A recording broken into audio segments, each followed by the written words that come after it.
actual like wilderness water, you know. That was right after. That's right after that. I thought about, oh.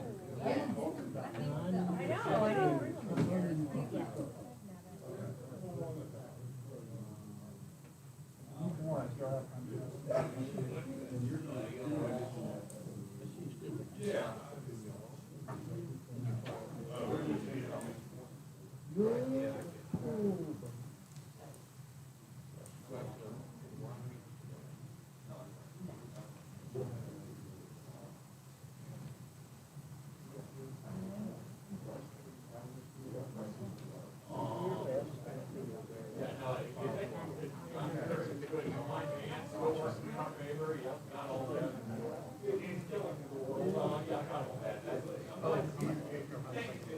I know. I read Commonwealth, but I was seeing county.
It's not reversed here.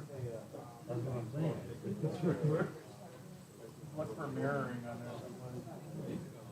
Setting. Look at that. I was not near your equipment. Never touch your stuff. Uh-oh. How you doing, John?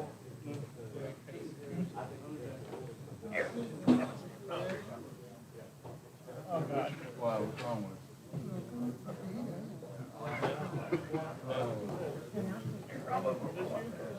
That's building committee.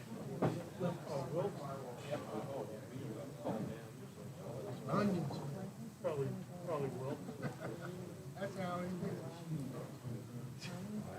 Well, it's a little more like potatoes and onions.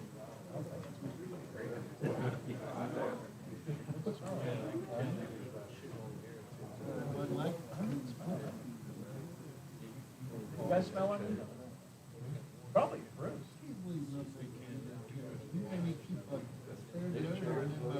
Yeah.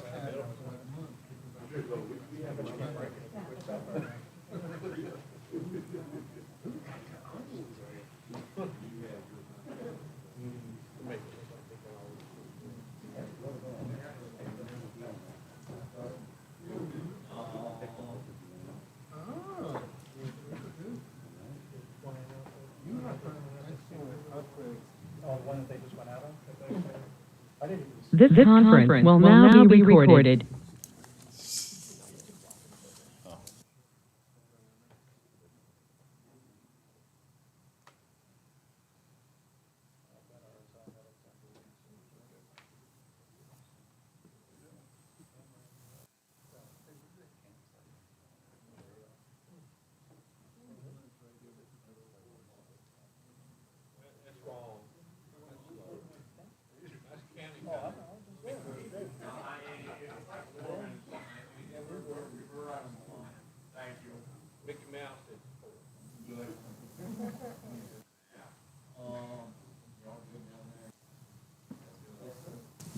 I'd like to call the Board of Supervisors meeting to order. As always, let's start with the pledge and a moment of silence.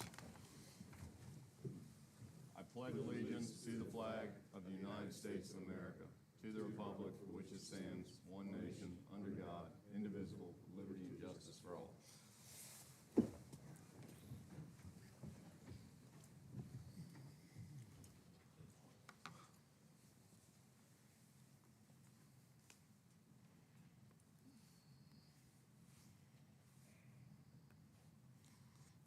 All right, thank you. We do have a quorum, we do need to adopt an agenda.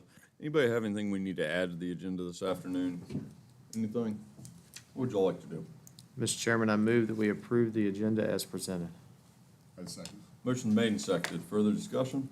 Hearing none. All in favor signify by saying aye. Aye. Opposed, same sign. All right, as always, public comment. Public comment. Livingston Tracy's here. There certainly is nobody watching us. Yeah. Yeah, tremendous. All right, we're going to do it again at the end. Constitutional officers, county departments, committees, and organizations. Mooney, you're first.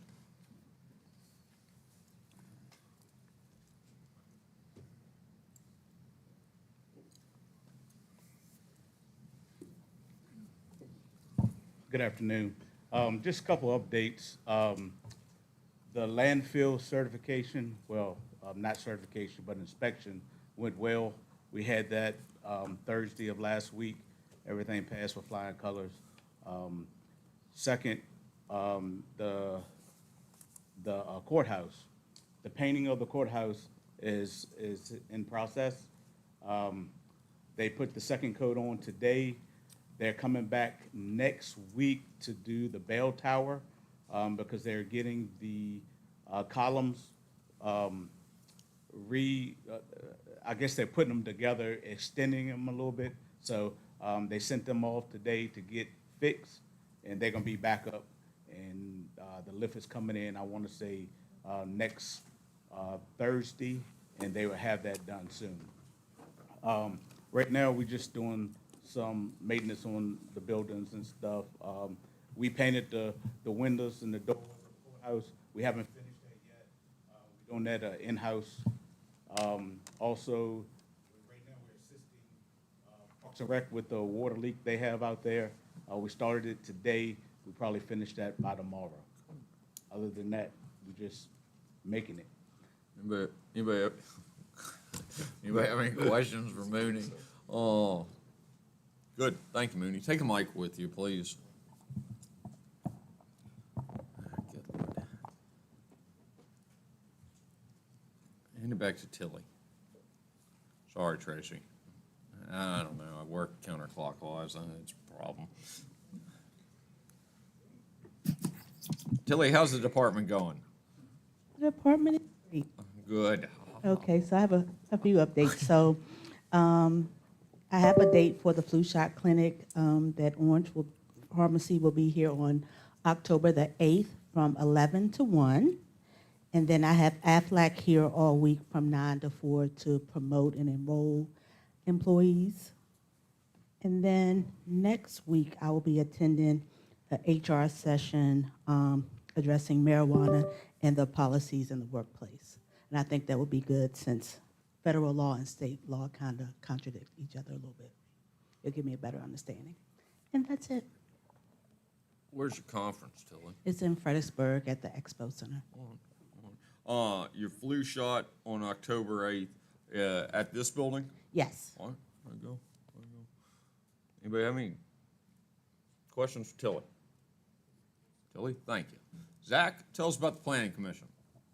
Would you like me to include the PRDC as well, or just? No, the I don't. Commission? No, I don't. Nobody knows what that is. Go ahead. Best kept secret Go in ahead. medicine. Planning Commission, old business was sent to you gentlemen at the Supervisors Trail Bites, and that was approved.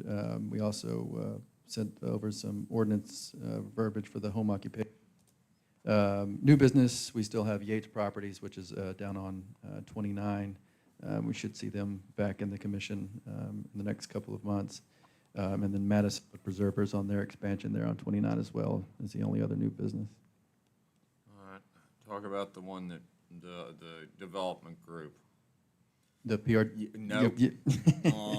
Go ahead. Talk about that group. The Preliminary Review Development Committee, last month we had 2 special use permit applicants, both of which were glamping short-term rental.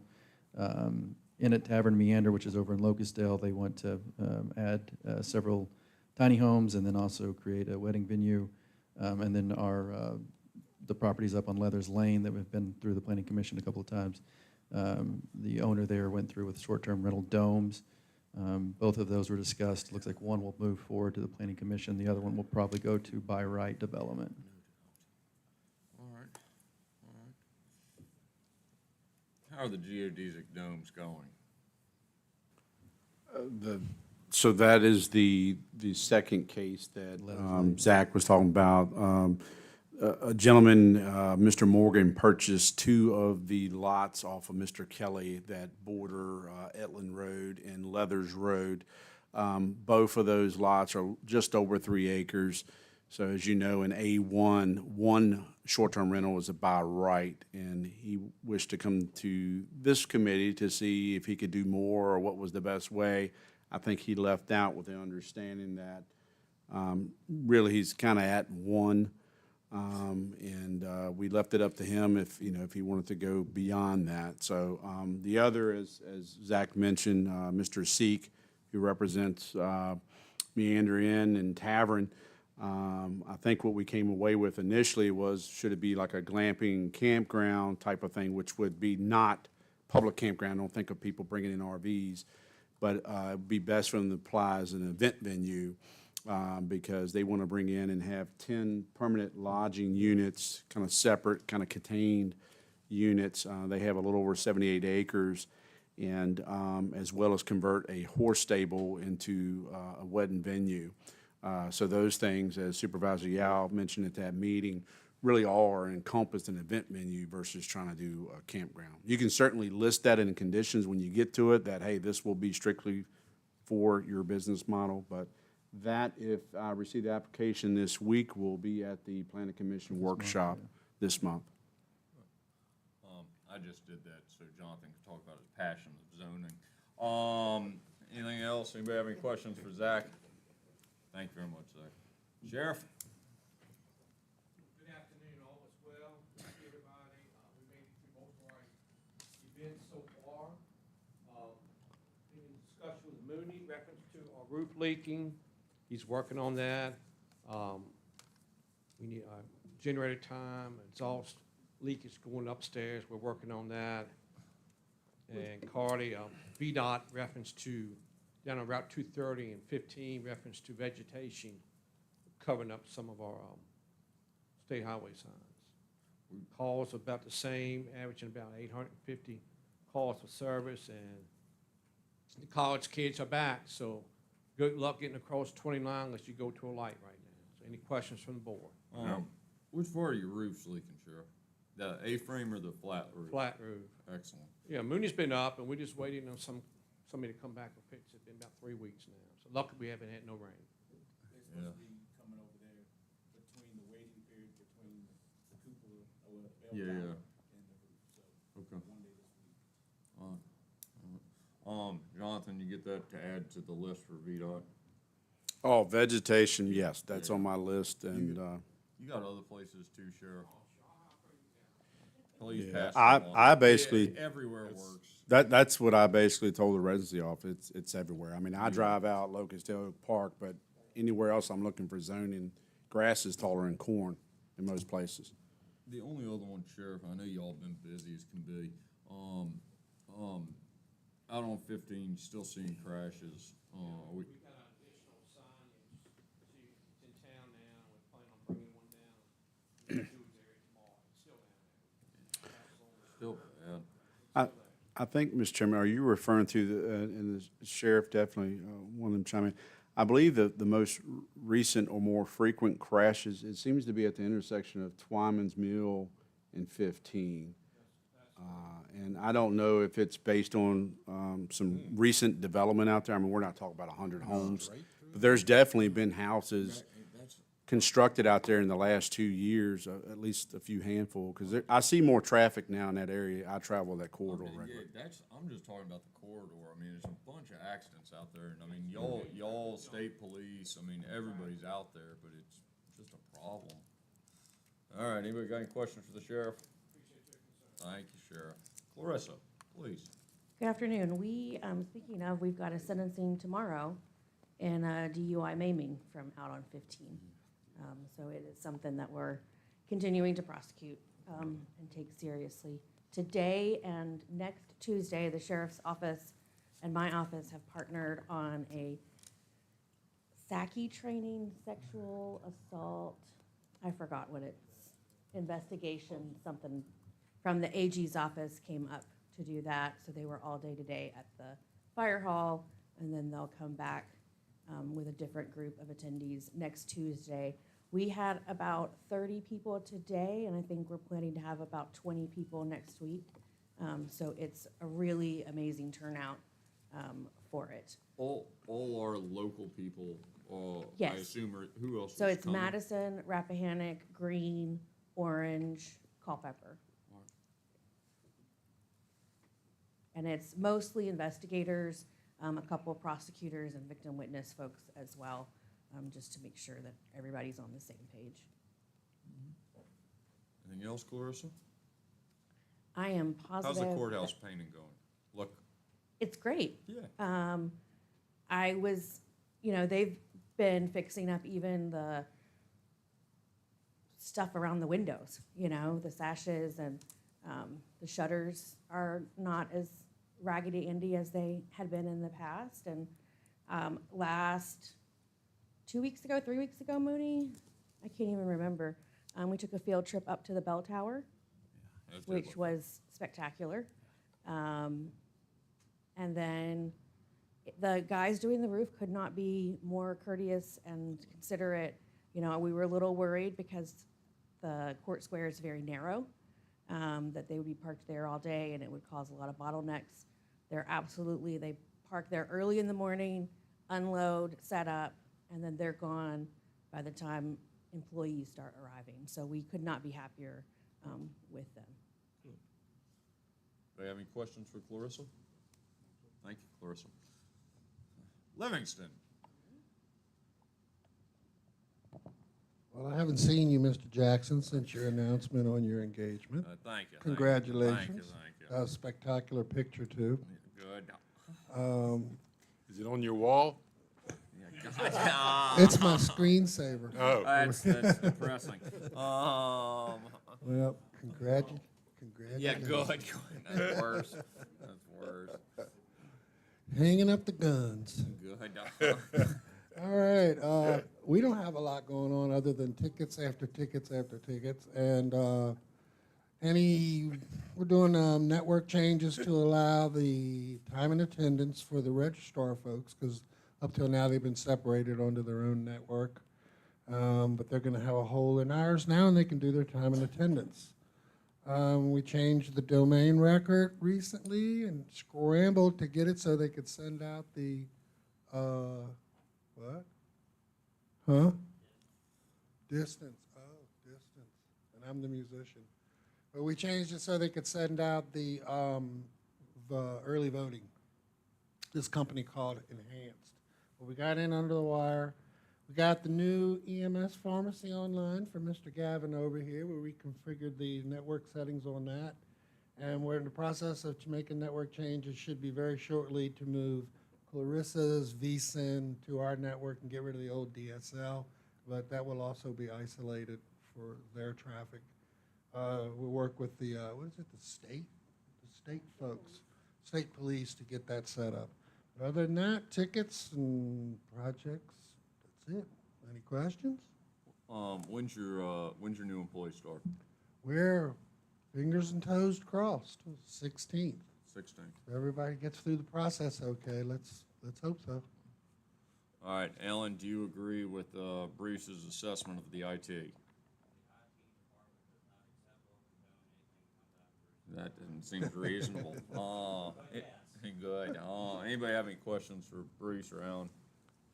All right, pass it up to Greg. I actually got two reports. Annette was unable to make it today. So I'll start with the shelter.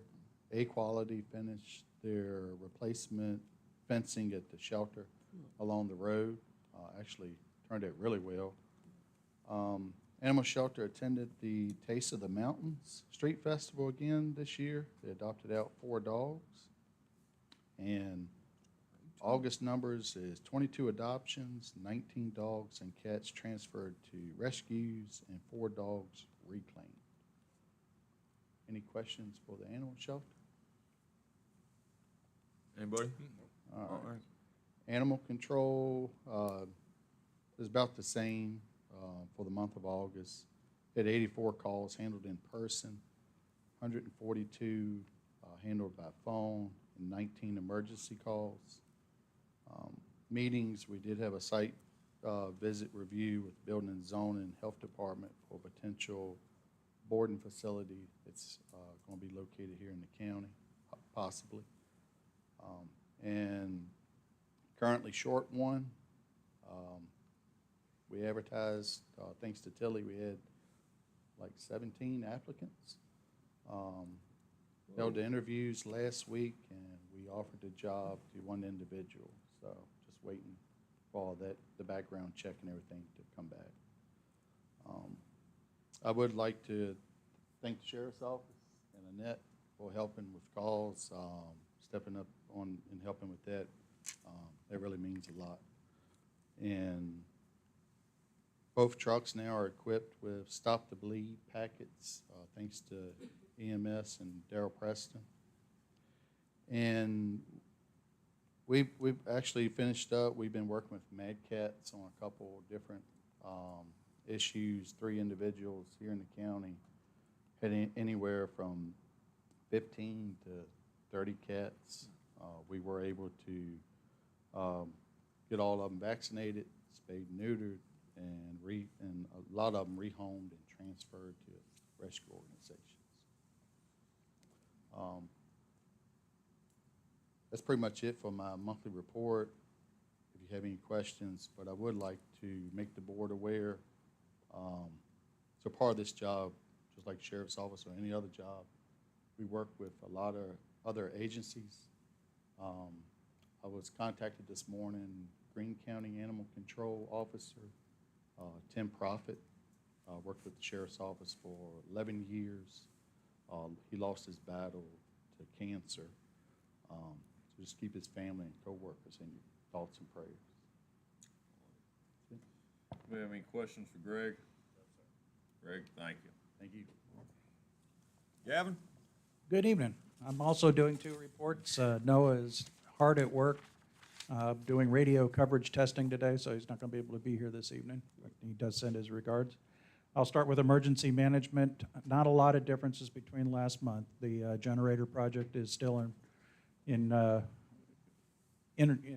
still on schedule and doing what it needs to be doing. Stop the Bleed program's been going very well. We've gotten a lot of the county offices trained and supplies out there to a number of offices as well. So we're currently working with the Cooperative Exchange Office, got them taken care of, and we'll actually be assisting them on trying to acquire an AED as well in cabinet for their location. EOP update still in progress. Taste of the Mountains went great. It's the first time I can remember in a number of years where we've not had one EMS call for service. I think the weather helped a lot with that. Generally, they are heat related when we have those. So, and then the last thing for emergency management, we have a flu vaccination exercise. It's in the process of being set up now. It'll be on October 10th. The health department, Kathy Hatter, contacted me. They do these exercises to practice mass inoculation should they need to be able to do that. We'll be doing this at the firehouse, probably start around 4 o'clock in the afternoon. They have about 100 doses, I believe, is what they've got for our residents, and they're free. There is a age range from 3 years old to 64. Anything younger than 3, they recommend they see a pediatrician for those vaccinations.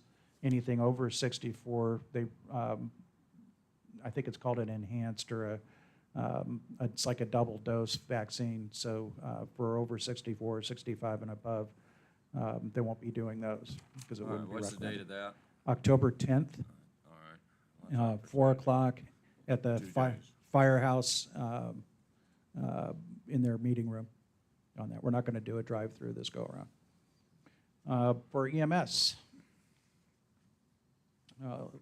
busy month, a little bit less than last month, 186 calls, average response time of about 10 minutes. We had a total of 10 mutual aid requests. We were only able to answer one of those to Orange.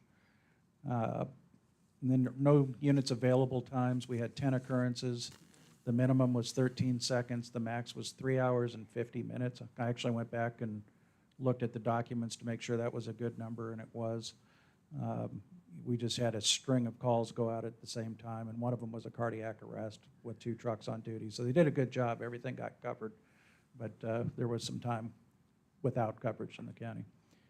Average no units available time was 48 minutes, at a total of 9 hours and 36 minutes of no units available for the month on that. We still have 2 full-time vacancies, one for an EMT, one for a paramedic.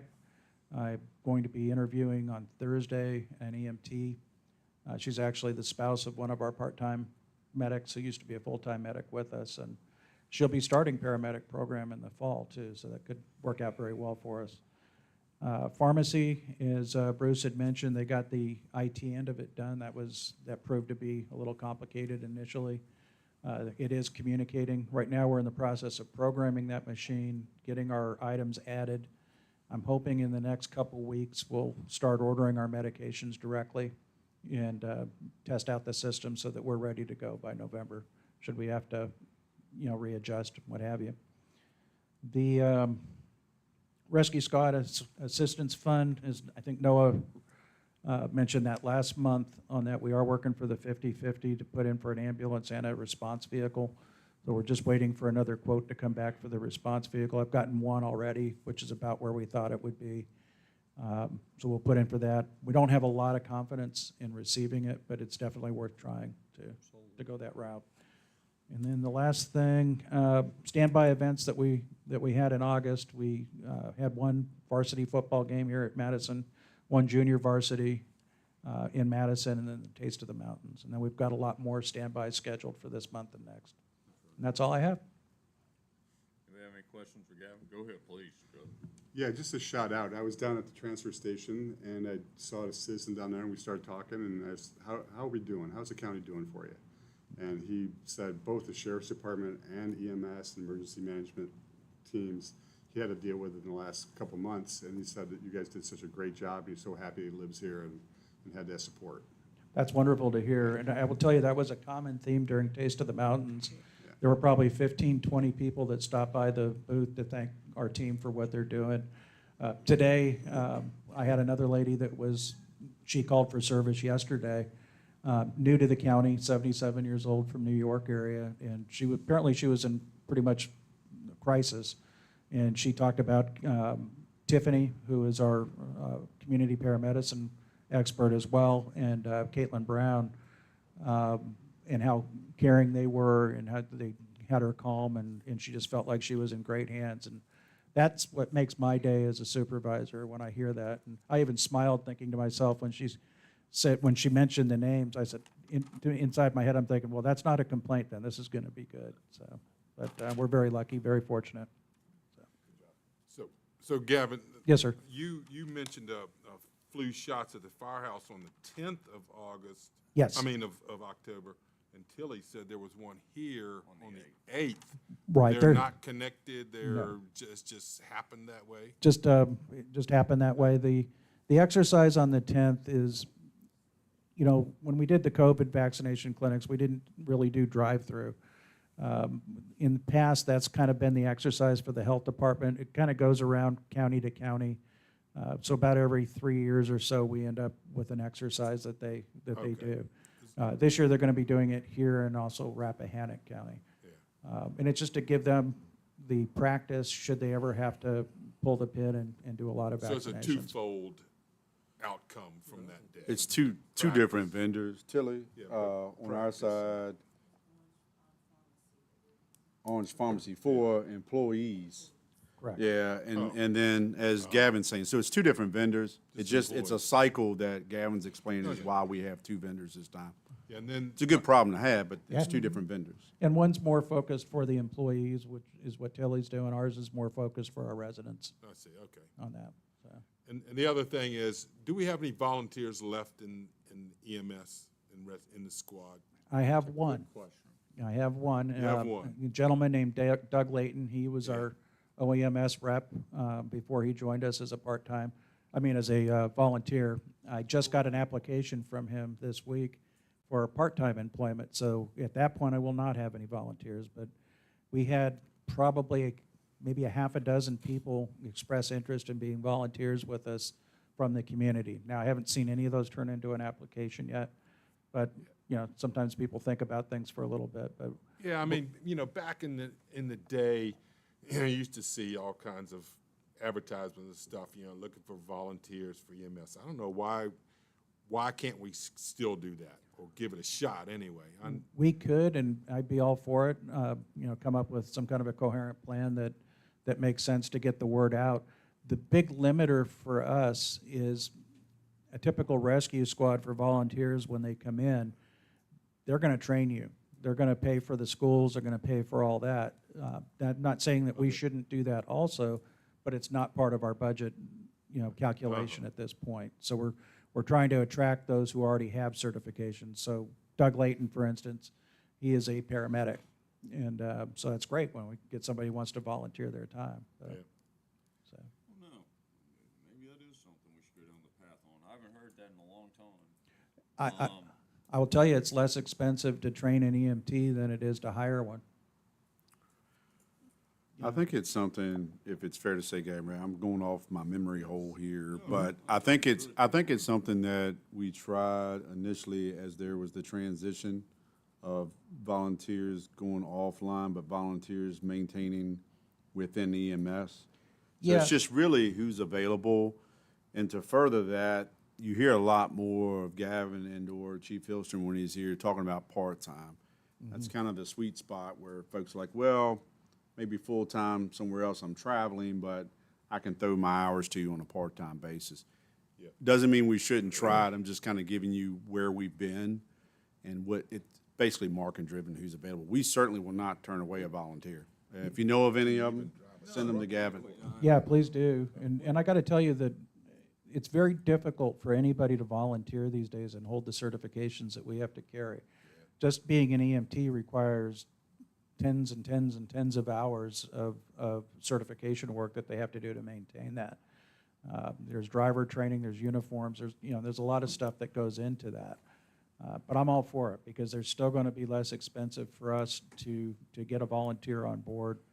And the way we did it from the start is they wear the same uniform, they have the same requirements. There's no difference between a volunteer EMT or paramedic than what we have with our paid staff. Yeah, but if we could use it as an incubator, like your current applicant for your part-time, even though he comes with certifications. Correct. Anybody have any kind of interest in hearing if Gavin had any kind of ideas on this for a future meeting? I'd be happy to work on something with Chief Hillstrom and kind of come up with a plan on. Yeah, I mean, we when we were talking to the former volunteer rescue squad, it was a component of what we should be doing in engaging the public. Certainly, if it could act as an incubator to get people to apply and understand those skill sets are monetarily valuable to that individual and to whoever pays for it. Right. I think it'd be, why would we not go down that path? I would just add, let's please check in with our OMD. They're the ones who come out and make sure everybody's certified. And we have that already set up with him. As long as he's aware of the person and we sign off on it, then, I mean, we ultimately have a lot of faith put in us from our OMD. When we recommend whether it's a paramedic or an EMT to be released, he knows that we've vetted them completely, that they're trained, they've been precepted, they understand exactly what we do. I'm confident that we can come up with a plan that would make sense, but it would be probably a next fiscal year budgetary item so that we don't throw more dollars in for training this year. It's a win-win, especially when somebody comes to us as a volunteer and then ends up either working for us part-time or full-time. I've got two people that were volunteers that are full-time now. Kat Burke is probably our biggest success story. She's about ready to finish up paramedic school. When she came to volunteer with us, she was a driver only. So It kind of gives you an idea where we're at. So there are really good, strong benefits. Think about it, and if there's some plan that could be put in place, and I agree with the budgetary constrictions. Right. But think about it and come back to us. Will do. I'll talk to Chief Milstrom about it. Positive thing. Good job, Cardi. Anybody else got anything for Gavin? All right, Sean. Good afternoon. So for the center, we received 114 911 calls from homes, 371 from cell phones. We took in 2358 in administrative calls, and we made 1,179. And I apologize, my math is off. It's actually total calls through the center at 4,022. Actual calls for service that we issued was 1,232, with a total of 9,542 for the year. All those numbers once again show a slight positive increase from previous months and previous years. The radio project, right now, on August 28th, we performed our train-to-trainer training with the system, got some of our public safety folks in the room with Motorola discussing the radios and how they work. And right now, we are currently in our system coverage testing. We're in day 2. We anticipate 3 weeks of this. It's going very well. Any blank areas are ones that we already knew about and were being addressed, but the system is working very well. It's in a high 90 percentile of where we want to be.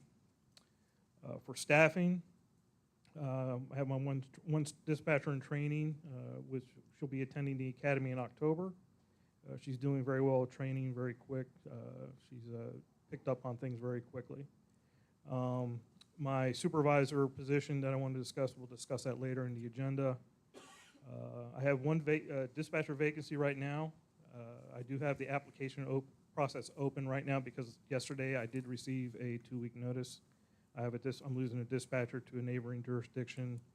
I think it's probably due to pay, but also she moved to another area, so it's closer to her home. That's all I have for my report. Any questions? Anybody have anything for Sean? I do think we need to talk to Greg Cave about his application. He got 17 applicants. Whatever that is working. Yeah. That's a lot. That's a nuts. Yeah, it's all you. Yeah. And Mad Cat's. And I did ask if anyone wanted to be dispatcher, so. Yeah. Anybody got anything else for Sean? All right, Jamie. Well, good afternoon, board. This is a recurring thing, but we're busy. Permits, inspections, all that is staying steady. I haven't seen a slowdown since I've been here. It's been almost 5 years. As you know, we transitioned to the new Tyler permitting system, and that's moving well. We're just waiting on the completion of that in our customer self-service portal. Work on the EMS building has begun and is continuing, and it appears everything's going well now. We had a few hiccups, but we've got those worked out. A couple of our members, our staff, our combination inspector Carl and Joe Sexton, our E&S administrator, will be taking classes next month. Carl's starting his commercial inspection series. There's a series of classes, so he's starting those. And Joe's he's going to be taking a residential plumbing inspector. You know, this is a thing we've been working on, cross-training. That way, it just helps the county, helps the citizens, and helps them, you know, for professional growth. In the zoning department, we anticipate our new planning and zoning administrator starting, I think it's next Monday, the 16th. And we're going to be working to get him up to speed as soon as possible, and we'll be working with the county administrator in that process until everyone's up to speed. Our reports, our monthly DEQ report and permitting reports in your package. Let's see, a couple other little things. Next month, I'm attending the Virginia Building and Code Officials Annual Conference. They hold this yearly, and I usually attend, and all the various building, code, and fire officials throughout the state attend. And last item, Fire Prevention Week is October 6th through 12th.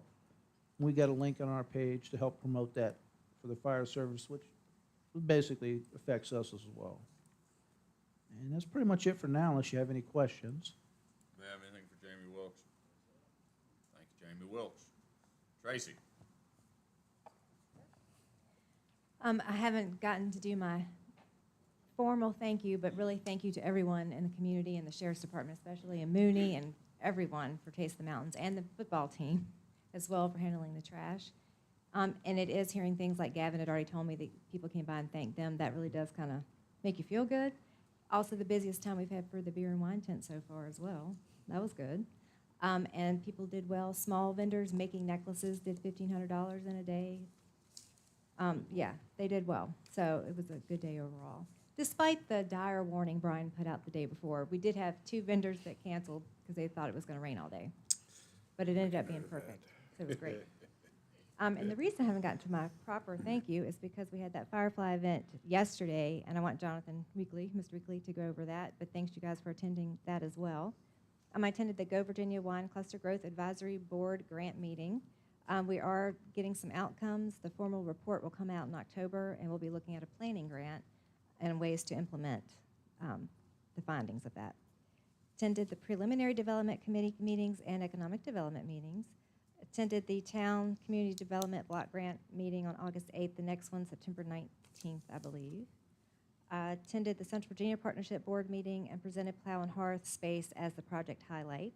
And that last tab there is the actual video of the guy, the reporter who came through, picked up free tickets for Graves. I thought he was just trying to get free tickets, and he was a legit reporter doing the Discover series out of Norfolk, and it's been everywhere. It's been in Lynchburg. It's a really great little piece with my favorite tagline of "You can go through the town of Madison faster than a jackrabbit on a hot date." Gotta love it. That's where he started. That's where he started. He goes, and that's okay. But it really is. It's very well done. I owe Trail Bites, ribbon cutting, and also Madison Auto Repair. Trail Bites had their soft opening on September 7th, and Madison Auto Repair September 3rd. There is a chamber member mixer. Everybody's invited at Revelation on Tuesday the 17th from 6 to 8 p.m. Guest speaker for that will be PJ Networks, and they will be providing snacks, and both alcoholic and non-alcoholic options are available. Yesterday, they sent it to the wrong email. I'm supposed to do a press release first, but they sent it to the wrong email, so it's their fault. Traveler spending finally came through for 2023, and we were up. We went from 21.8 million in 2022 to 22.9 million for 2023, so a 4.8% increase, representing 233 jobs. So not bad. Positive growth. I also was selected. They only chose 20 out of the state for the first Virginia Destination Marketing Organization Tourism Leadership Institute for FY25. And that will culminate, it's with the University of Lynchburg, and so I'll be at those conference, I think it's the week of the 23rd, so I'll be there. That will culminate with the capstone project, which may go along with other things we're working on right now as well. That is all I have, although we'll be working on the Christmas parade soon. Excellent. Why don't we talk about the VATI announcement yesterday? Can you go ahead and do that and Sure, knock that out? I can do that, and then I'd like to also step into the territory of 2 things on building and zoning. So on the VATI grant, wonderful announcement. Appreciate Tracy and everybody pulling that together. As the board you've been privy to, we were a recipient of that award, and this was the official kickoff, if you will. That VATI 2024 for Firefly, I think it was over a $12 million project. Over $4 million of that is represented here in Madison County. We don't have the update maps yet. We will be sharing those. You may recall the CEO of Firefly, Mr. Wood, was here, and he presented what they believe that would look like. So it was not only picking up that northwestern part of the county, there was also speckles along the 29 corridor, even into Oak Park, and maybe even as places in Rochelle. The biggest news, and we were trying to, even on the way over, can we say this? Are you going to announce it or what? I had gotten a phone call yesterday morning from the project point of contact for Brightspeed, indicating that they and Firefly have been in contact And sure enough, Firefly made the announcement the other night. Brightspeed, you may recall, it was an RDOF challenged area, so some federal dollars to cover primarily that Wolftown Hood area of the county. I think it's over 600 and some homes, something like that. That is now shifted over to Firefly. The good thing is, as part of the project, the RISE project, which is where all the trucks and the work they're doing now, they had to overbuild the area coming from Standardsville, the Fiber Hut in Greene County, to get to the Fiber Hut off of Fairground Roads or Pratt's, whatever area you want to call that. So I don't believe that will slow things down. However, an official timeline will have to be given. I'm not sure if they will assume Brightspeed's timeline, which was the middle of December of this year. The RISE project that's currently going on is by 2025. And the VATI 2024 announcement for the northwestern part of the county, we have not seen the timeline on that yet. So that was the big announcement yesterday. I will say, as more information comes together, I know Kim and Tracy will be working to update our webpage. There's kind of a history and a summary as things are updated. That webpage is updated. So all in all, great news for the county. Connectivity is huge, as I said yesterday, whether it's telemedicine, education, commerce, the list goes on and on about the advantages and the positive effect it'll have on households and citizens of Madison County. All right, anybody have any questions on that? It was a good event. Jonathan made good remarks. Building. So on the zoning, and I'm not one to like to count our eggs before I hatch, I feel very confident we should be able to make an announcement soon, and that individual will start September 16th. They're going through the background and screening tests that all positions are conditional upon that. So that's why there hasn't been a formal announcement. I've talked to some of you all, if not all of you all, about where we're at, but I like to get that past us, and then we'll make that announcement. So, and we have the Realtor Roundtable tomorrow. I know they've been on my heels, but again, once we have that clear background, we'll make that formal announcement. And then to the building, Mr. Gordon could not be here, but he and I have been in constant contact. He's been project managing the renovation, doing very well.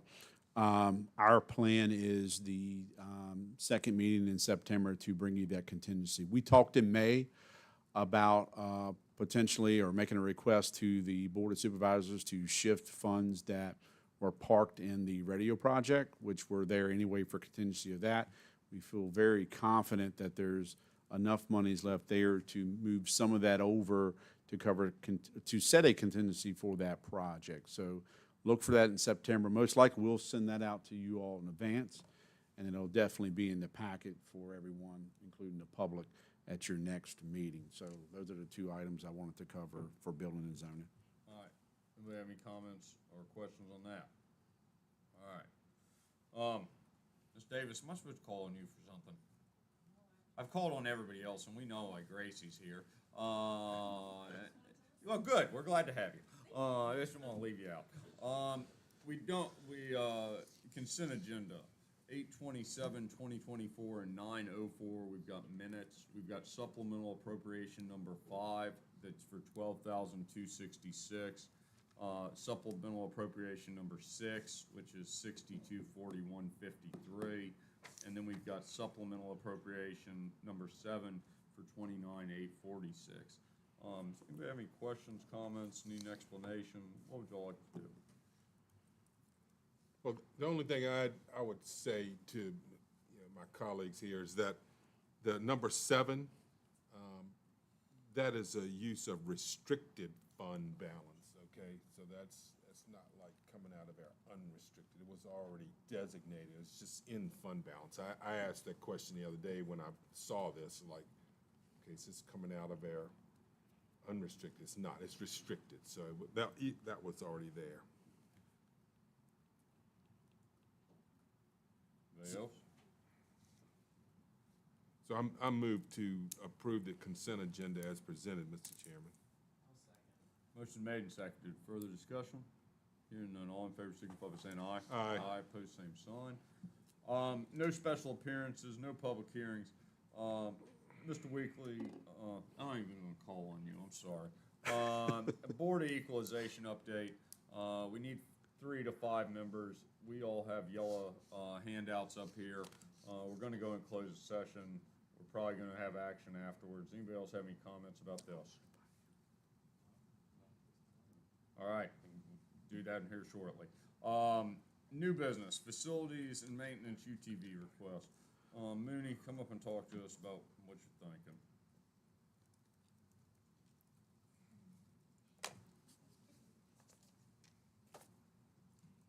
Good afternoon again.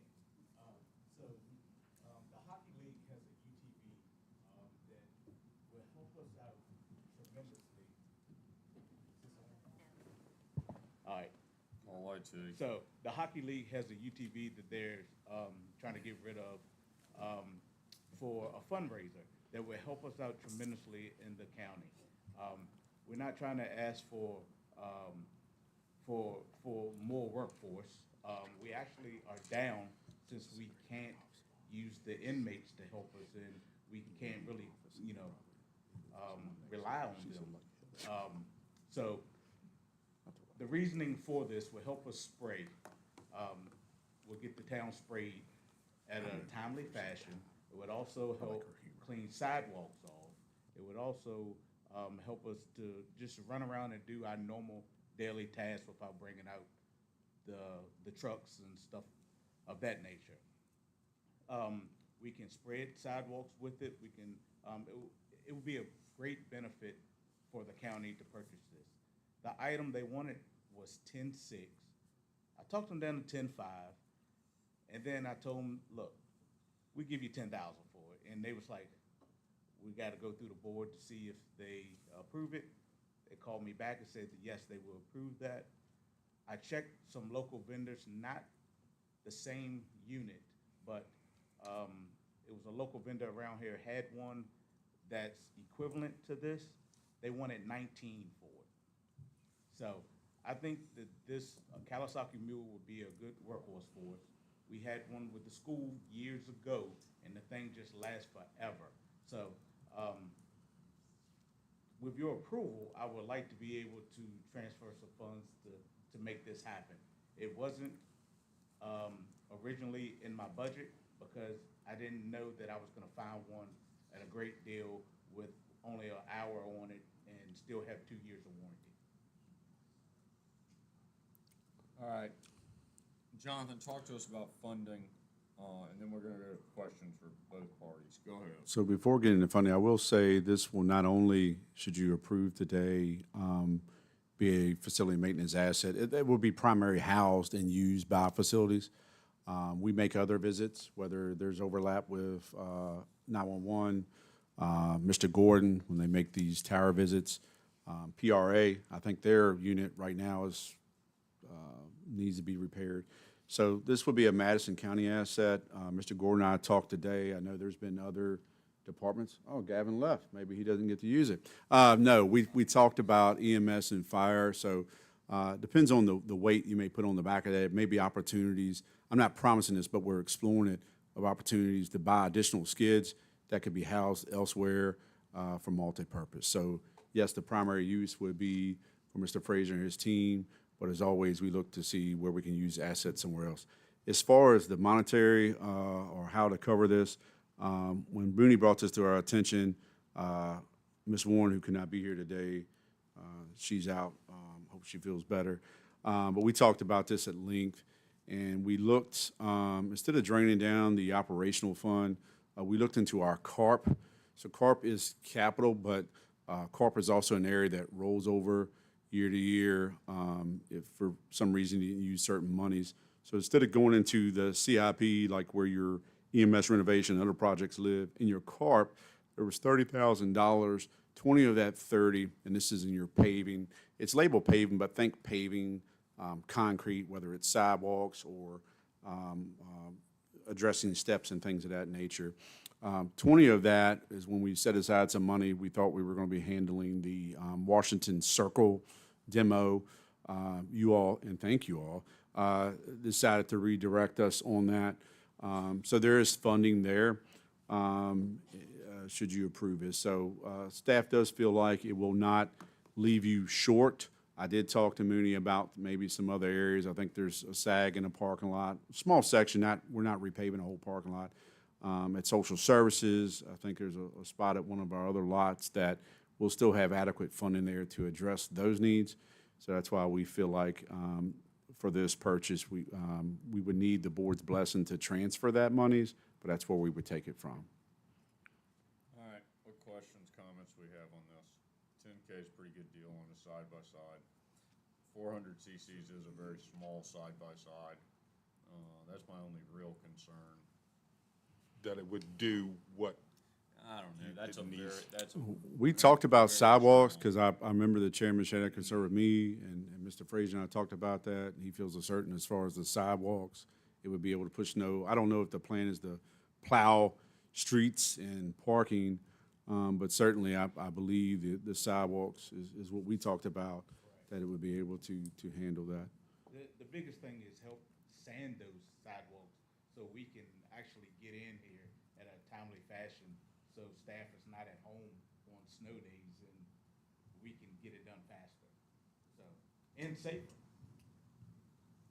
What happened to the inmates? We can't use them anymore, or they're not volunteering? Can you believe they don't have any trustworthy inmates? Yeah, I think it's been about a year and a half ago. Yeah, that's real good. I agree. So the last we used them, it's been almost close to 2 years ago. They trimmed some hedges over here. They don't have the staffing for, to bring them out. And it's just been a big concern. And Roger used to use them a week out of every month. That's how much that they came here to help out. We don't have that. So. So please go ahead. when did the town, I thought the town took care of the sidewalks and stuff. He's talking about like the sidewalks here, the yeah. library. Around here, okay. Yeah, not courthouse down and, Main Street. right, sheriff's office, all that. Yeah, that's what I thought, okay. Yes, the main sidewalks, Carlisle do take care of those areas. Yes. And where would you keep this thing? We would keep it in the garage, the Estes garage upstairs. And we have a lockbox where the keys go in, so it would be safe in that area. So it's right in town. Correct. Shocked that garage locked. You should all go take a look at that garage upstairs and downstairs. It looks, if you looked at it, if it's been several years, you should look at it now. I'll give credit to the organization and how you all have cleaned that up. So there's room. Do you agree with that, Clarissa? There you go.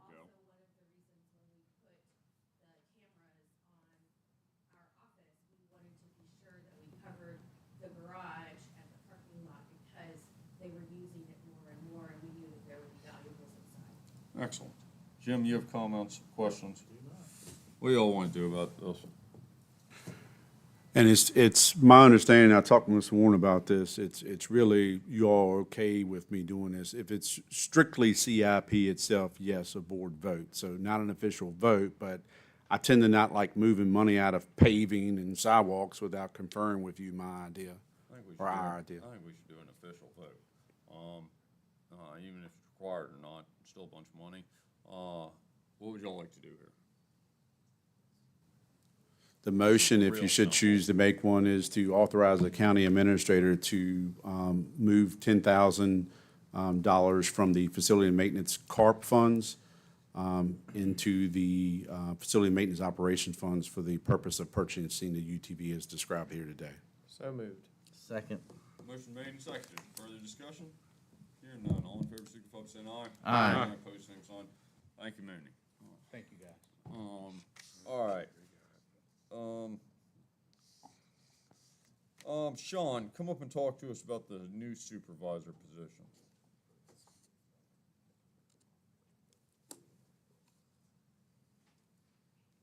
Good afternoon again. So, my center, the Emergency Communication Center is currently staffed, we have a staffing of 14 personnel. We have one vacancy right now, as I said. Of that, 11 are dispatchers with a supervisory crew of myself, the assistant director, and the supervisor. Currently, our supervisory staff works Monday through Friday. The Myself and the assistant work during the day, and the supervisor actually works night shift, 6 p.m. to 2 a.m. The second supervisor will allow me to have a more manageable span of control with supervisors and dispatchers, as well as creating a schedule where I have more supervisory coverage throughout the week. I mentioned, since we're 24/7, 1 week is 168 hours. And right now, our current supervisor coverage, we only have 80 hours covered with the supervisor. Adding a second supervisor, I'm able to get that up to 112 hours in a standard work week. This is beneficial and necessary with the increased toll line we have, but also it allows room for any staffing increases we may see in the future. The benefit will increase the supervisor presence across all shifts, as well as weekend shifts, which we don't have right now. And it also gives more accountability and increases morale with dispatchers because they have supervisor support with them during busy times or difficult times. And then the financial impact is minimal. Converting a dispatcher position, not creating a position. And the supervisor position, based on the current applicable dispatcher salary, is approximately about a $3,000 increase in my budgeted salary budget. And it's also anticipated to have a positive effect on my overtime budget. Having the dispatch or supervisors on a kind of a mid-shift overlapping both day and night, they're able to step in and fill a vacancy as it occurs and not incur an overtime impact for that. So I anticipate seeing a decrease in my overtime budget. And I have examples of my current staffing, how it is now, and then how I propose to spread out my coverage with the change in that position. And my request is have the board approve my change of a dispatcher's position to a supervisor's position, still maintaining my 14 personnel staff. Jonathan? I'd just like to add to it. First, I'll say Sean put together a real good plan. One thing that's required by policy department heads, non-constitutional, constitutional, they put together a justification, send it our way, that eventually gets to you. So this is filling or an opportunity to promote within. Ms. Struthers has reviewed the job description along with administration, so we are in line with that. So even though it's not adding another physical body, it is a position that the board would have to approve. Key takeaway here for as far as administration is concerned, and Sean has conveyed some of that, is providing some additional supervision hours. I think it allows good to have growth. One, it gives an opportunity to provide some more oversight, as well as to allow some growth in that department. As you may recall, as part of the compensation study, you create pathways within certain departments. I believe there are 3 tiers of emergency communication officer, 1, 2, and 3. This would be above that, I believe, as qualified. But again, I think it allows the opportunity of that need of a shift supervisor as to give some additional overlap and also give some relief. Sean won't tell you, but there's quite oftentimes he sits in the seat. He doesn't complain about it, but it's not ideal for the director to do that on a consistent basis. So I think it would allow to free up a little bit of his time, but also allow some additional mentoring and supervisory opportunity, maybe even for some QA/QC that normally happens during the daytime that also can occur with that new shift supervisor position. And it is we feel confident, I'm going to speak for myself, Ms. Warren isn't here, while you see in that last paragraph before the table where it talks about approximately 3,000 increase in budgeted salary, I do believe between overtime and an existing vacancy, we should be budget neutral for FY25, which is the budget cycle we're in now. Questions for either Jonathan or Mr. Fields? Yeah, that $3,000, is this that $3,000 this year or on an annual basis? The number, I base that on the applicable dispatcher dispatcher's salary that would be stepping into that position to the supervisor pay scale that has been established. Okay, so It's actually less than 3,000 as it's being serviced. prorated for this year, okay, so next year. And when you budget, I mean, you're always gonna have vacancies at some point throughout the year, it seems. Do you budget as if you were fully staffed the whole time? Okay, so, yeah, Yeah, but so that should. that will cover it. Yeah, very much. Right. And that goes to Jonathan's statement. The one that, now, reading through it, I'm just kind of curious, and I know you don't have the number, but I'm trying to figure out how, quantify what the overtime savings would be, and I think that's a real shaky calculation to make. But having that supervisor on staff on the weekends, and I like the ability to go from the 80 hours available to the 112, and think that'll be positive for the dispatch center. It would, and I think also it would help infer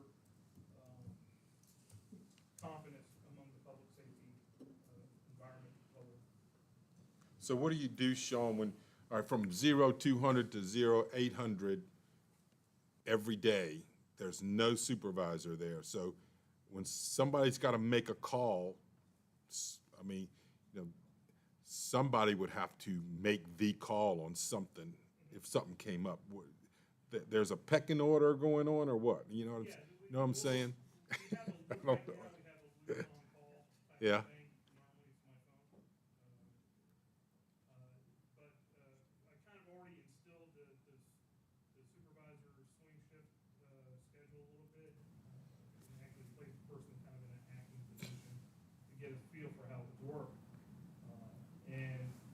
Established a more rigid on-the-ball system with the supervisors first, Assistant Director Richards second, and myself hopefully being the tertiary. But really, with an agency this small, if you can't get hold of one person, it goes very quickly down the line. Okay. And a lot of times when it's something significant, let's say a severe weather event or something along those lines, pretty much anybody who's not on duty supervisory-wise is going to show up.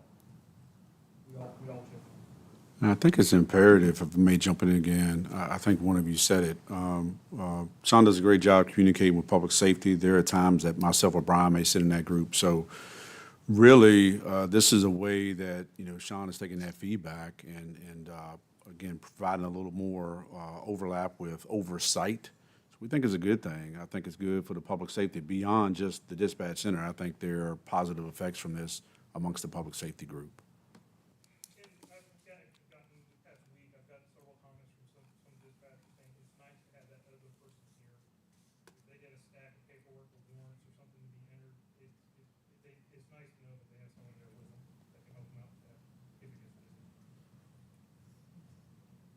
Anybody else have comments, thoughts?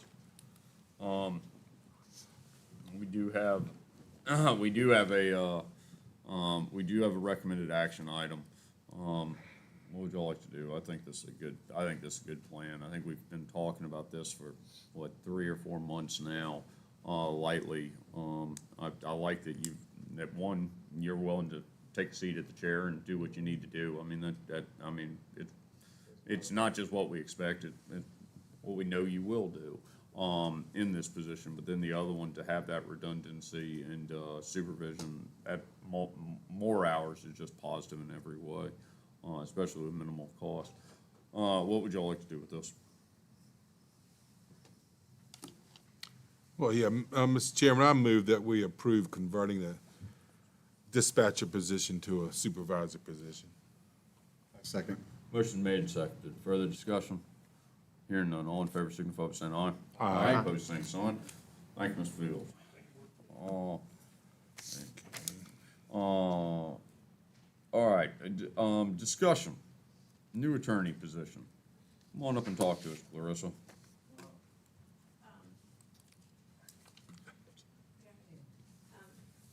As a clarification, it's not a new position. It's funding for a position that was created in 2020. And it was created in 2020 because of a few things, and I don't have my notes from them, I apologize. But we had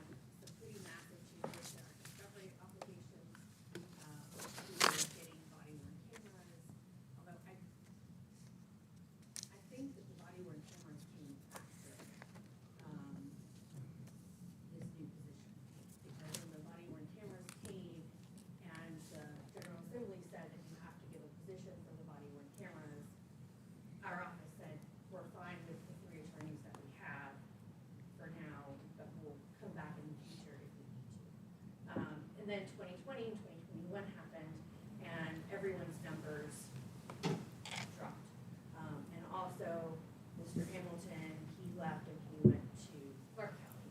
And so we were operating with reduced attorneys and also with reduced numbers.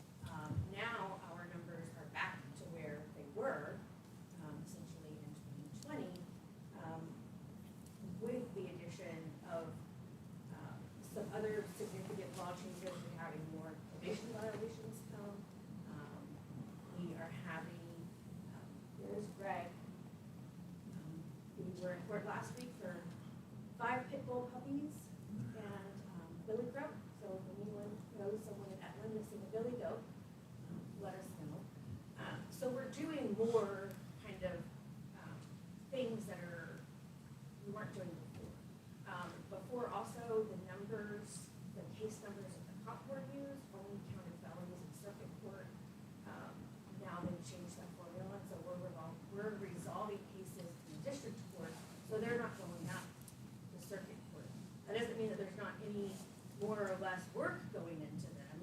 It's mostly the timing of when the work happens. But that's also a change that's not reflected in the circuit court case filings. And so what we are asking for is for the board to refund that position. By statute, it has to be at the comp board minimum, which is about $75,507. The last 2 attorneys hired in Culpeper and Orange were both hired at 85, and they did not have experience. They were fresh out of high school.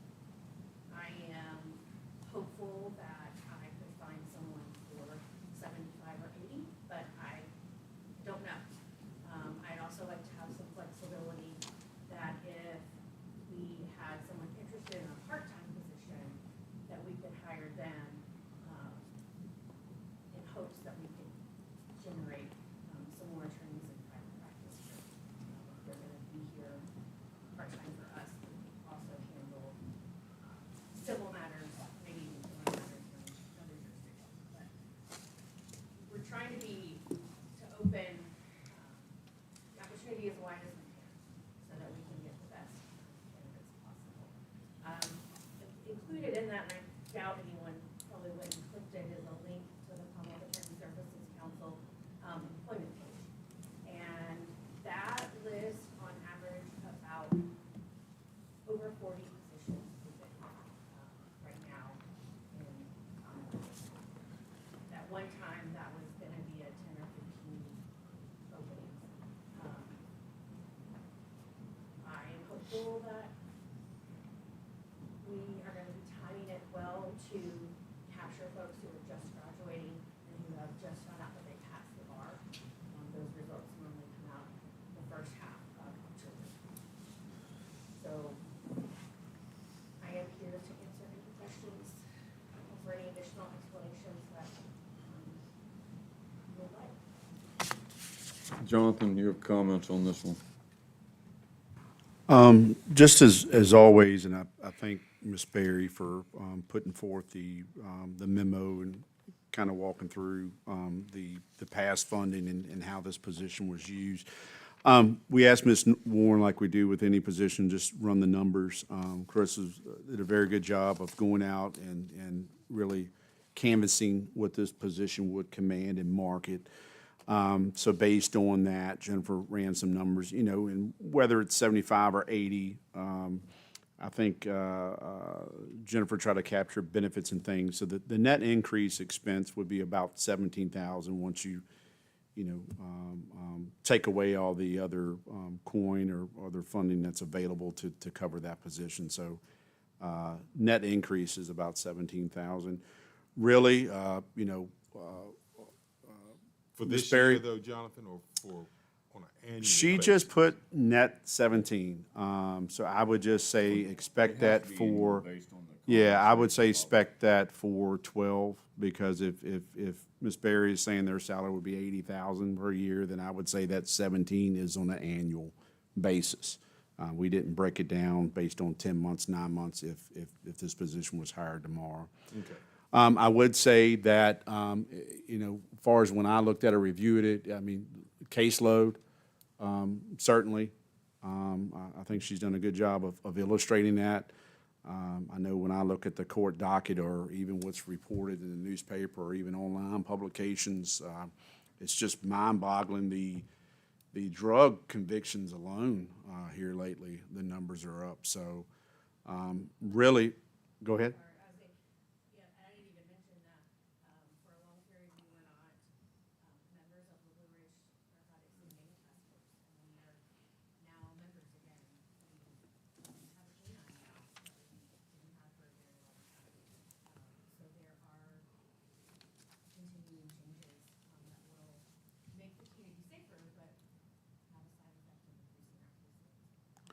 Now, I would have to ask, Clarissa, is this, the coin, I believe all these positions coin, that's a annual General Assembly when they do their budget.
You said the full-time, board compensation on this is 75.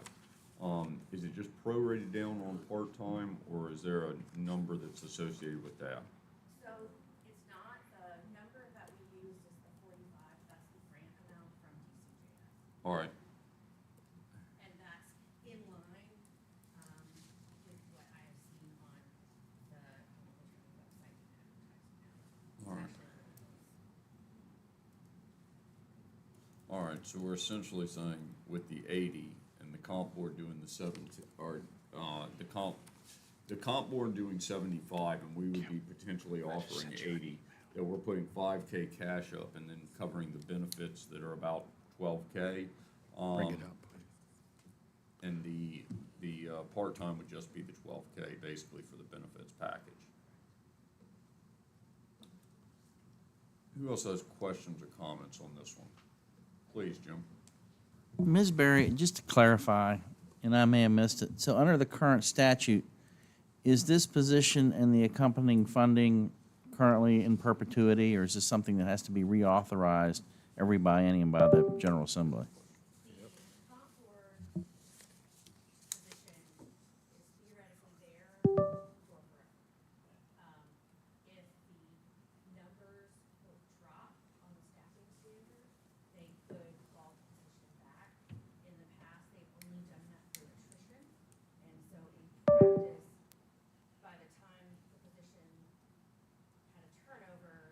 County's numbers were back up and they didn't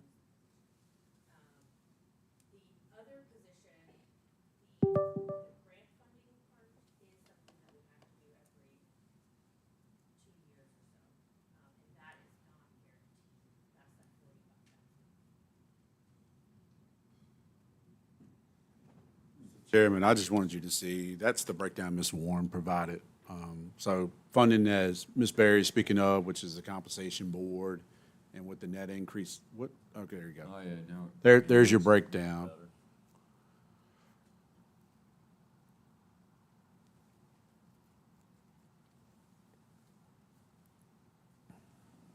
And again, that's annual. So if the funding's there annually during budget time, adding that position, you'll see that 17,000. 17. Yeah, that's that 100%. Where do you propose, if we add this mid-budget year, where do you propose we get the additional funding from? So I don't believe that's in this response, but I would recommend, ultimately, I think what we can do, Clay, because excuse me, Mr. Jackson. No, my apologies. What we would do is, because we're monitoring another department right now as far as salary, because that's where this would go. So essentially, you could approve this tonight, and we would just draw down, correct me if I'm wrong, unless this is tied to a budget that you submit to the comp board, but contingency would be an obvious place that we could pull from for it. We have over, I think it's $400,000, because contingency is based on 1%. It's a policy requirement, 1% of your operational costs. You can pull from that. That would allow you to fund it. Some other strategies we have used is where departments spend down your budget, and then as we see positives, and it can be in other departments, we could transfer those funds in. So you could do it one or two ways, but really, your approval of this would be key. If you want to choose a night to do contingency use, we can do that if you're looking to approve it tonight. But certainly, it's staff just is waiting to see if you approve, and then we can bring the money back as a supplemental appropriation at another meeting. Please. Yes.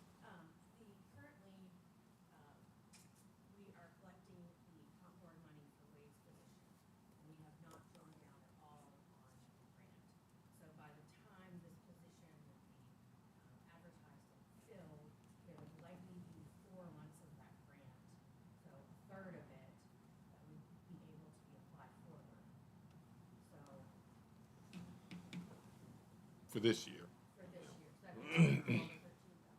Mm-hmm. What are y'all thinking? I mean, please. So when we went through the budget process, Clarissa, we considered this position at that time. What has changed between then and now?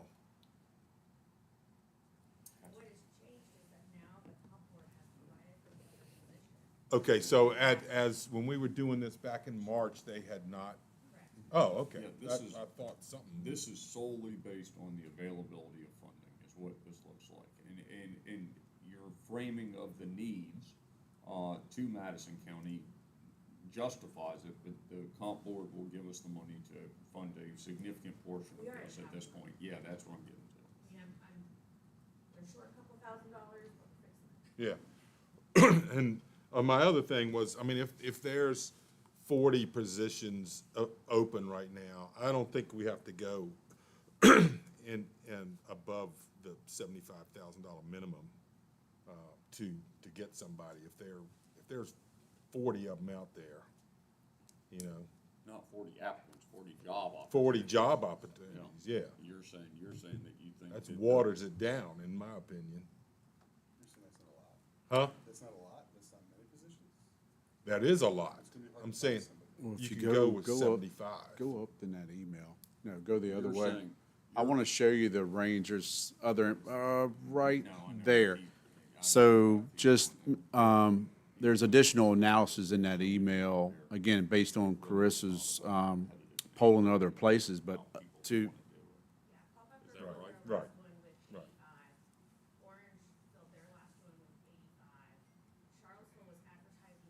And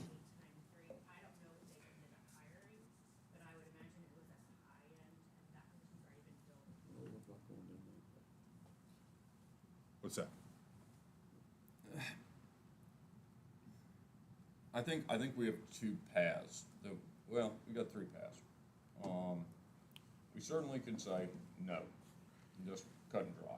Go back to the agenda packet. The second, my recommended direction was going to be is that we wanted to hear from Clarissa. Think about it. If you've got additional questions or thoughts on this, give us till this next meeting to make a educated decision on this. The other path that we could go down is to advise Clarissa to advertise at the $75,000 rate, with the comp board funding the whole salary minus the fringe, and see what happens over the next month. Yeah, Well, this is asking for 80. I'd say It's 80. 75, yeah. Y'all wanna wait on this? Do we have more questions that need to be resolved as of now? What would y'all like to do? Well, my opinion is, for what it's worth, first of all, you know, I trust the Commonwealth's attorney's recommendation. I mean, she comes here, she knows what she's doing it in good faith. So I don't question any of her numbers or any of her intentions.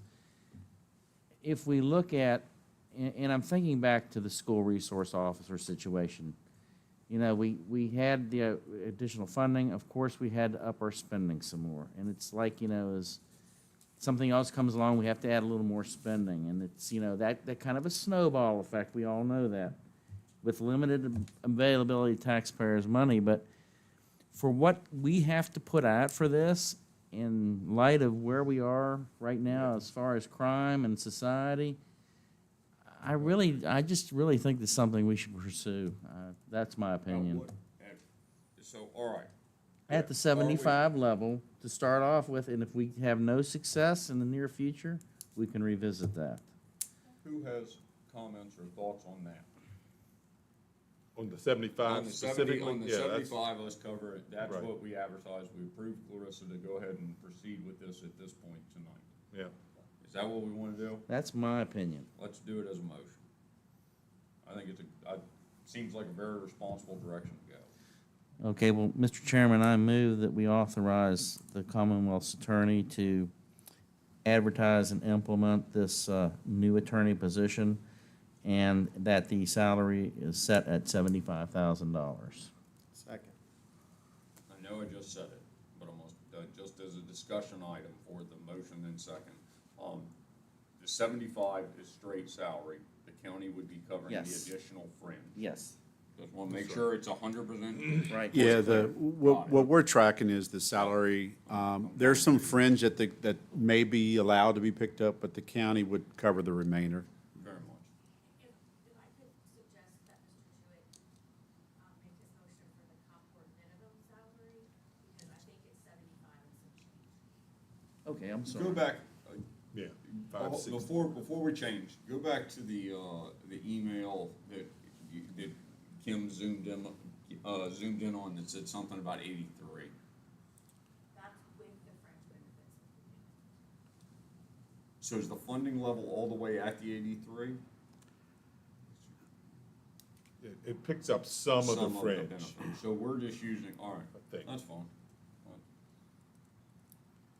I think if you used Ms. Berry's recommendation of the comp board's minimum, then I think that'll cover it. Because any of the positions, even like for victim witness, we can put in for some fringes for them to pick up. It's just not all inclusive. Well, from a parliamentary standpoint, can I restate my motion? Yeah, why not? Okay, well, Mr. Chairman, I move that we approve the Commonwealth's attorney to implement and advertise for the new attorney position, funding it at the comp level amount. As an amended motion. As an amended motion. Second. There we go, we're on it. Motion's made and seconded. Further discussion? Hearing none. All in favor signify by saying aye. Aye. Opposed, same sign. Thank you, Ms. Berry. Thank you, ma'am. Wholly unrelated though, I'd like to mention that, last Friday, we found an 8-inch skink in the office. And it turned out to be identified as a northern coal skink, which, is a species of concern in Virginia. And Did you squash it? no, police captured it. No, not They ran all over the office trying to capture it, and it's the state record for size. Wow. The other one that was found was only 5.5 inches. Real nature conservatory down there. Oh. Yeah, I think it was what, bearded dragon the time before? Bearded dragon back there, our animal shelter,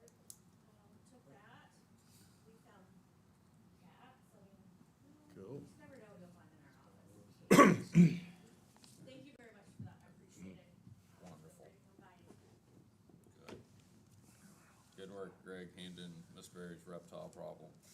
All right, anything else on that one? All right, Jonathan, let's go through these. VDOT quarterly report, Shenandoah National Park and Etland Road speed reduction request. Basically for VDOT, Mr. Chairman, as you know, VDOT comes here on a quarterly basis. They normally come at your first meeting during that quarterly report. However, Ms. Shepherd had indicated they have a public hearing at another locality, had requested could they move their quarterly report at the second meeting in September. So we said that. I will also state I took the comments from the board last time, the concerns of paving, quality of paving, road maintenance, mowing, all that back to her to be prepared. Those as items of concern and updates that she can give on top of her quarterly report when she gets here on the 24th. If you have other grievances or compliments, please pass them on to Jonathan so that he can build a big list and we'll be organized. Chainmail. Yes. Shenandoah National Park, there was a recent announcement, as you know, there was a retirement, then they filled it as an interim level, and now they have officially named their new superintendent is J. Tracy Stakely. Most park superintendents, if they have not originated at SMP, they have held positions at other parks, national park systems. So it's my understanding from the press release that was given and noticed to Madison County that since 2018, now Shenandoah National Park Superintendent Stakely prior served as the superintendent for Fort Sumter and Fort Moultrie, the National Historic Park, and Charles Pinckney Natural Historic Site in Charleston, South Carolina. So we are great to see a permanent superintendent been tapped. As you know, I think Mr. Yao, you're on the Blue Ridge Committee.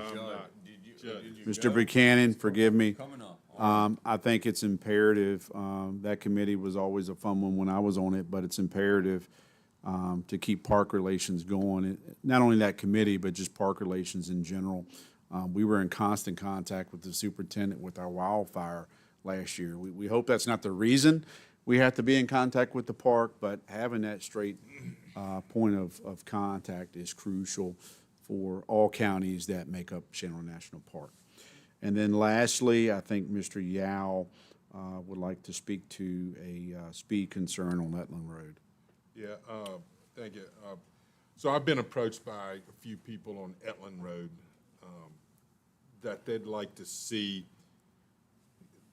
They thought, and I thought at first speed limit was 45, and they'd like to see it posted because there's nothing posted. And then I find out that if it's not posted, it's 55. So it definitely, if we got to go through a speed reduction request first in order to get it posted at 45, that's what I'd like to have done, because that road is 45. It is not a 55-mile-an-hour road. Not like 15, which is a 95-mile. Yeah, right. Well, yeah, when the growth is over top the 55-mile-an-hour speed limit sign, so. I don't think it works like that, but I appreciate it. I think we're going to talk about that on the 24th. It's going to be good. So I guess I would like to request. I would recommend Supervisor Yao. Ms. Shepherd will be here on the 24th. It would be definitely appropriate to make that request. Okay. And then if she says, well, we like other information, or this is the process, she can explain that. But I do know a speed reduction request does have to come from the Board of Supervisors. Yeah. All right. Normally I never go against Jonathan. I think he's doing a pretty good job. I think we should get the ball rolling. Everybody's in agreement on this. I don't see any reason why Jonathan will send an email to Ms. Shepherd and Ed and get this thing moving right along. Does anybody have any issue with that? Does anybody want to drive faster than that on the Etland Road? And what would y'all, we should do it as a motion. Do y'all want to request a speed reduction from 55 to 45 on Etland Road? So moved. Second. Motion made and seconded. Further discussion? Hearing none, all in favor, signify by saying aye. Aye. Aye, opposed, same sign. All right, sorry, Jonathan. No, perfectly Um, fine.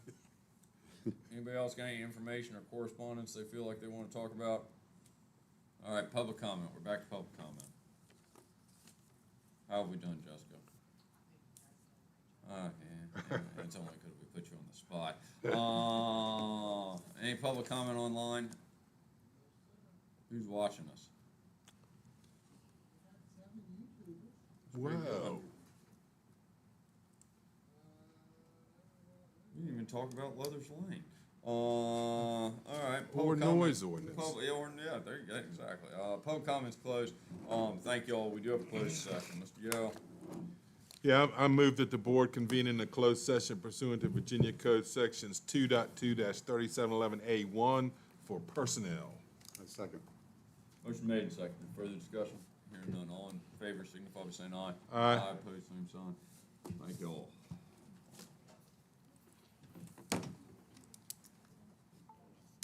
Any points? Kim or myself? This conference is no longer being recorded. Yeah, thank you.